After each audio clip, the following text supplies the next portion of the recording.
I'm Monty Francis with INTA TV, and I'm here with Antonio Campinos. He is the president of OHIM, or the Trademark Office for the European Union. Mr. Campinos, thanks so much for joining us. Thank you. Thank you very much for having invited me. What have been the highlights for you so far at this year's annual meeting? Well, it's a fantastic place to be. I mean, where in the world can you get 10,000 of the toppest lawyers gathered in a single place, and where you can advertise your services? We are not from the private sector, we are from the public sector, but I like to think that we work for the private sector. And so whatever you can see in this booth, it's meant to render IP more useful as a tool to creativity, innovation, and growth, that we desperately need all over the world now. Can I ask you how the CTM and RCD filings are evolving compared to last year? Well, it's quite surprising, because if during the dot-com bubble, we had a decrease in the number of applications of EU trademarks. From 2009 till now, very consistently, we have a big increase in number of files. So compared to last year, we have the growth of 7 to 8% on CTMs, and a design of growth of around 6 to 7%. And his first trimester, things continue on the same trend, so we're growing by 5%. So it's incredible. Can I ask you what inspired OHIM to embark on the European Trademark and Design Network? Yeah, clearly, as you can see, well, we are on a global market today, and whatever we can do from the public side to diminish the barriers in terms of laws, in terms of tools, in terms of practice, makes sense, because it renders the access to IP easier for small and medium-sized companies and for the professionals. So we are an EU agency, so we should start by doing our own work inside the European Union before we try to expand to the global context. So the European Trademark and Design Network is about that. Two tiers protection, we have to make it work. How can we make it work? Making sure that we have more or less the same interpretation on the laws and the regulations, that we share the same IT tools, as you can see here, and making it meaningful for industry.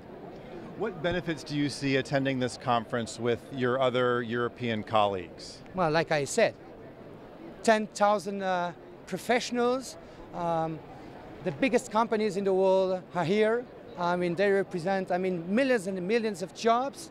The GDP represented here is absolutely stunning. So if there is a place you want to be, it's here.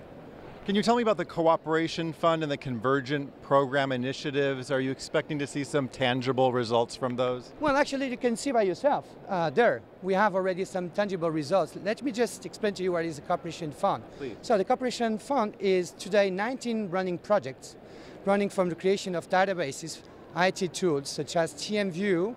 Probably heard about TMView? Sure. If you didn't, you should. And Euroclass, we are meant to bring some harmonization in the way we interpret, classification.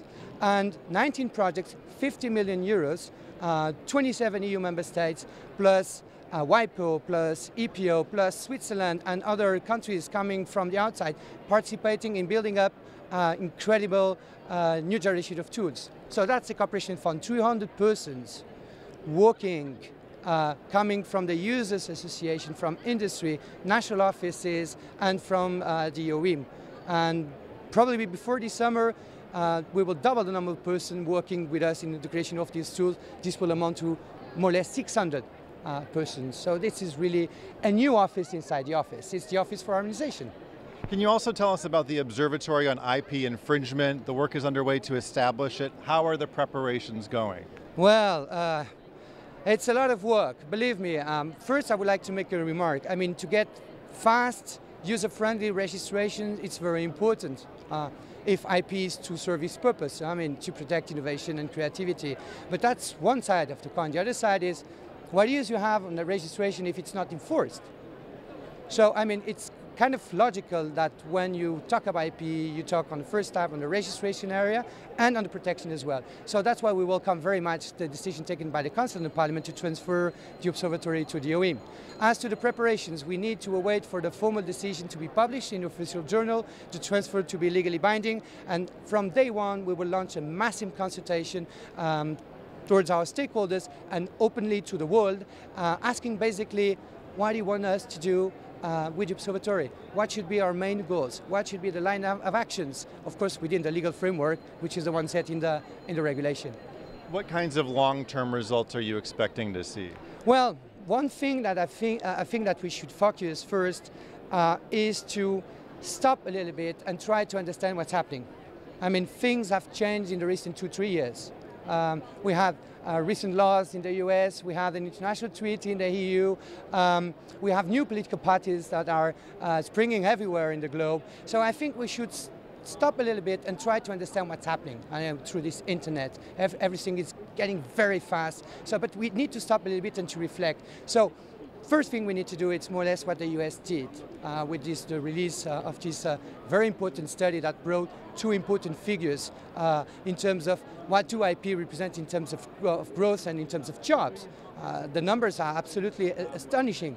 Now we need to make the same thing at the EU level. Then again, we need to build databases, agree on methodologies that help us to assess this phenomenon. So that's what we will be hopefully concentrating over the next year and a half, if our stakeholders agree with this way of doing things, of course. Mr. Campinos, thank you so much for joining us. Thank you very much. And before you leave, sure. May I offer you the strategic plan of the OHIM for those who didn't read the strategic plan. I mean, what we propose to do is set on the strategic plan, and we have the beautiful scorecard that enumerates all the projects and the metrics and the timeliness. So you guys will know exactly what we will be doing in the next 4 or 5 years. And for you, 2 t-shirts on the European Trademark and Design Network. You're welcome. Thank you so much. Bye-bye. I really appreciate it. Bye-bye. Thanks a lot. I'm Monty Francis with INTA TV.